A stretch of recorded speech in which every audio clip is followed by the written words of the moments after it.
8 here on Morning Live. Today is the first week of EduWeek, or the first day, I should say, of EduWeek, an annual gathering of teachers and education experts to provide tactical ways and support in solving challenges faced by the sector. In a country like ours, it goes without saying that a gathering of this nature is necessary. The question is it successful? Well, let's now chat to Dr. Lydia Abel. She is the Director of the Organisation for Resources and Technology at SA Cape. Good to have you. Welcome to the programme. It is quite a mouthful, isn't it? Okay, so you're speaking at EduWeek, and the whole idea behind your kind of talk is to rebrand maths and science. How do you go about doing something like that? Not easily, but one has to do it because we did a snap survey of about 20 young people from grade 8 to university. Yeah. And we asked them whether science and maths were learning subjects, what we used to call SWAT subjects. And they all said yes. Yeah. So, I mean, you go away with the understanding that the way in which children are being taught forces them to go away and learn maths and science off by heart. But they're not SWAT subjects. Yeah. You need to have a good understanding. You need to know what the purpose of it is. So, for example, a quadratic equation was originally designed to work out the square of a church. Oh, really? And that was the size of the tiles that they cut, the stone that they cut for the floors of the churches. So, but kids don't know that. No, I mean, not at the all. same way if you look at the Gothic churches when they did that, the pointy arches, they used mathematics to work out how to do that. Yeah. Why do we not get those practical examples? Because, I mean, I'm going back to my school days, and honestly, maths and we were never great friends. In fact, we honestly didn't like each other at all. But I was forced to complete it and take it to matric, and with a great struggle. But, I mean, had it been explained to me in a practical manner, perhaps I could have got my brain around it, but it isn't taught that way. No, it isn't. And the thing is that schools were originally set up on an industrial model. So you put something in and you got students out that knew something at the end of it. Yeah. But so there isn't really room for that engagement and getting to understand the wonder of mathematics and the wonder of science. And it tends to become a pedestrian thing. You've got to learn this and produce that, and that's the answer that you get out at the end, and that there's only one right answer. Yeah, yeah. And there isn't. There are problems that need to be solved, and there are various ways of solving the problem. Exactly. Gosh, and there is no one right answer. Yeah. So you might find different answers. Yeah, yeah. And the thing is that many of our children today struggle with reading and writing and those kind of basics. So problem solving becomes difficult because they can't actually read the problem in order to solve it. So let's look at robotics, because I mean that's also now a big educational tool. Yes. How is this helping? Robotics is actually amazing.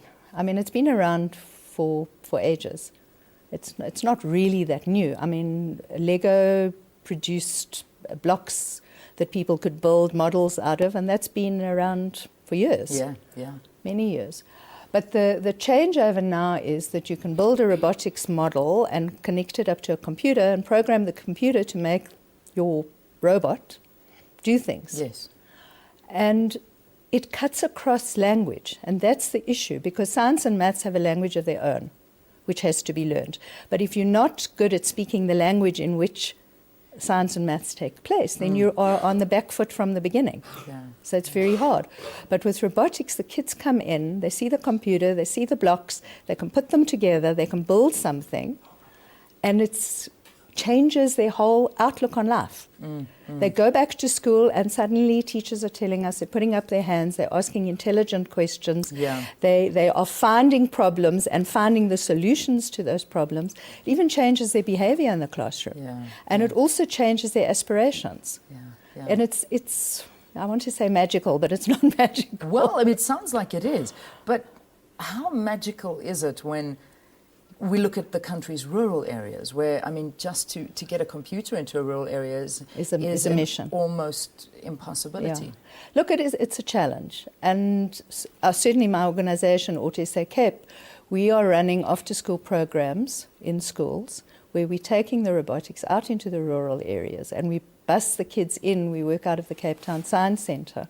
So we bus kids into the Science Centre, and they come and they do morning workshops or afternoon workshops on weekends. We're open every day of the week and afternoons. Yeah. And we work closely with the Science Centre to make sure that this happens. So we do have a huge outreach program, getting robotics out there. It's not easy, and the robotics itself are really expensive. So we try to get funding to cover the costs of all of those things. That's what we do. And we've just invented an early childhood robot. Oh, brilliant. Which is for kids under the age of 6, because normally you don't do over the age of 6, which is a series of blocks, ordinary gewone wooden blocks that link together, and you've got stickers on the blocks which have codes which you can read with a reader, and that programs a little robot to go and go forward and back and sideways and left and right. So the kids get the idea of putting instructions in sequence, which helps them with their reading, because they start to learn to read from left to right the way they're supposed to. Fantastic. And that words mean something, and that the words have a symbol. So they start to understand that you can, question you asked earlier, why X and Y. So X and Y represent things in maths, and they start to understand that the arrow going straight means going forward. The arrow that bends to the left means turn left. So they'll start to learn that words and symbols work together to produce a result. Fantastic. We need to get we need to see footage of this. I think we need to send a camera to you. Well, we'll be at the Science Week. And where is the African Education Week this afternoon at 3 o'clock, doing a demo with the robotics. Excellent. Where is it taking place? It's taking place at the Sandton Convention Centre. 3 o'clock? 3 o'clock. And they're expecting, 2,000 people, and they've got 85 different exhibitors with different kinds of technology. Fabulous. And people are working really hard to get the technology out into the rural and disadvantaged areas. iPads, for example, tablets, are making a huge difference, because kids want the technology, and then they realize that they have to be able to read in order to engage with the technology. Absolutely. So you're kind of getting them to read through the back door.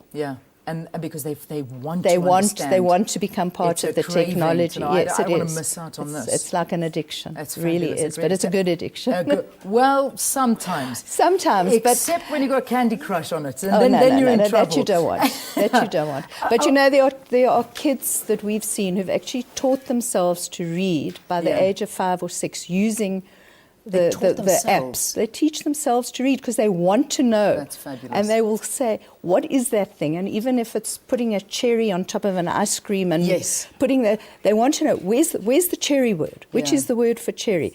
And then they start looking for other words. So, I mean, even in the advantaged communities, people don't use the technology the way they should be.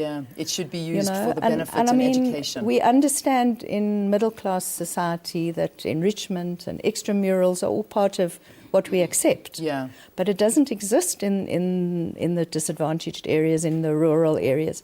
And where it does, they tend to focus more on kind of soft skills. And I mean, those are important too, the drama, the dancing, the music, all of that. But it's not helping the kids get a leg up in education. Absolutely, and also so we need to carry them forward in the business world and making money and finding jobs well, later on. But and that's even a big thing. you need the technology to make this country run. Absolutely. I mean, we've had the strike, and part of the strike is because of a lack of skills. Absolutely. And the skills go back to a lack of education, and people use the word skills just to cover a whole basket of things, but they are very specific. Lydia, we have to leave it there. Lydia Abel, who is talking to us, she's a director of an organisation for resources and technology at the Sandton Convention Centre at 3 o'clock this afternoon, the first day of EduWeek. It's an annual gathering of teachers and education experts. All right, let's take a break. When we return,